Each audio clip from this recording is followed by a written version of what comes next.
दोस्तों आज हम लोग देखने वाले हैं नीट 2025 के लिए किस कैटेगरी के लिए क्या क्वालिफाइंग मार्क रहे हैं। तो सबसे पहले आप लोगों को बता दूं क्वालिफाइंग मार्क क्या होता है। अगर से कोई अब्रॉड से एमबीबीएस करना चाहता है फॉरेन में जाके, तो वहाँ पे अगर से उसको एडमिशन लेना है किसी बच्चे को, तो कम से कम नीट को क्वालिफाई करना होता है और उसके लिए कुछ ना कुछ मार्क्स हर साल निकल के आते हैं on the basis of NEET cut off. तो आपको 3 साल का डेटा बताऊंगा किस तरह से किस साल में क्या क्वालिफाइंग मार्क रहे हैं। और बहुत सारे टीचर लोगों का कहना था कि इस साल में जो है तो क्वालिफाइंग मार्क बहुत कम होंगे, लेकिन जो है तो जैसा एक्सपेक्ट किया गया था वैसे क्वालिफाइंग मार्क नहीं है पेपर के हिसाब से। तो आप लोग देखिए, आपको जो पीछे दिखाई दे रहा है ये एनटीए की ऑफिशियल वेबसाइट पे प्रेस रिलीज की गई थी एनटीए की तरफ से, नेशनल टेस्टिंग एजेंसी की तरफ से।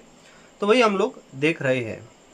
तो कैटेगरी की बात की जाए सबसे पहले तो ईडब्ल्यूएस और यूआर के बारे में हम बात करेंगे। यूआर क्या है होता है? यूआर बोले तो अनरिजर्व कैटेगरी, अनरिजर्व कैटेगरी बोले तो ओपन कैटेगरी को हम कहते हैं जिसका कोई रिजर्वेशन नहीं है। और ईडब्ल्यूएस दोनों के लिए सेम जो है तो क्वालिफाइंग मार्क है।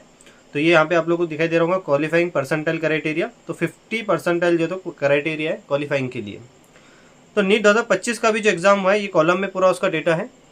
तो ईडब्ल्यूएस के लिए और ओपन कैटेगरी के लिए जो क्वालिफाइंग मार्क है आप लोगों को यहाँ पे दिखाई दे रहे होंगे 144 मार्क पे जो है तो क्वालिफिकेशन है। यानी कि जो बच्चे को ईडब्ल्यूएस या फिर ओपन कैटेगरी से उसको 144 मार्क चाहिए नीट 2025 में क्वालिफाई होने के लिए, जो कि नीट 2024 में ओपन कैटेगरी के लिए और ईडब्ल्यूएस के लिए जो क्वालिफाइंग मार्क थे वो थे 162 मार्क पे क्वालिफिकेशन था। क्योंकि पिछले साल जो है तो बहुत ज़्यादा बच्चों को मार्क्स थे, इसलिए जो है तो क्वालिफाइंग मार्क भी बढ़ चुके थे।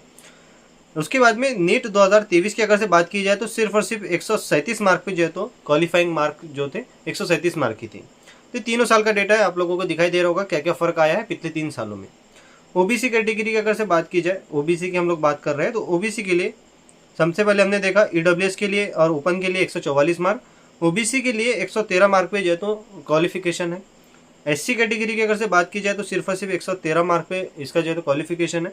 हमें जो है तो सिर्फ इतना डेटा देखना है, कौन सा? इतना नीट 2025 का। ये जो है तो बाजू में आप लोग देख लीजिए नीट 2023 में क्या रहा था, नीट 2024 में किस तरह से बढ़ा, 23 में कम था, 24 में बढ़ा और 25 में वापस से कम हो गया। तो हमें जो है तो सिर्फ 25 से मतलब है क्योंकि नीट 2025 का भी एग्जामिनेशन हुआ है। एसटी कैटेगरी के लिए जो क्वालिफिकेशन था 113 मार्क पे था। ईडब्ल्यूएस और अनरिजर्व कैटेगरी यानी कि ओपन कैटेगरी में जो पीडब्ल्यूडी से आते हैं उनके लिए जो है तो क्वालिफिकेशन 127 मार्क पे है। उसके बाद में ओबीसी और ओबीसी में जो पीडब्ल्यूडी में आते हैं उनके लिए सिर्फ 113 मार्क पे क्वालिफिकेशन है। उसके बाद में एससी में जो पीडब्ल्यूडी में आते हैं उनके लिए 113 मार्क पे क्वालिफिकेशन है। और एसटी में भी जो पीडब्ल्यूडी में आते हैं उनके लिए 113 मार्क पे क्वालिफिकेशन है। तो हमने जो है तो टोटल क्वालिफिकेशन कितना क्वालिफाइंग मार्क है किस कैटेगरी के लिए सारी चीज़ें देख ली, जो कि एनटीए की ऑफिशियल वेबसाइट पे प्रेस रिलीज की गई थी, उसी से हम लोगों ने देखा। तो आई होप आप सभी लोगों को वीडियो अच्छा लगा होगा। अगर से आपको वीडियो इन्फॉर्मेटिव लगा है तो प्लीज़ मेरे यूट्यूब चैनल को सब्सक्राइब कर दीजिए, वीडियो को लाइक कर दीजिए। बहुत बहुत शुक्रिया आप सभी लोगों का। मिलते हैं नेक्स्ट वीडियो में।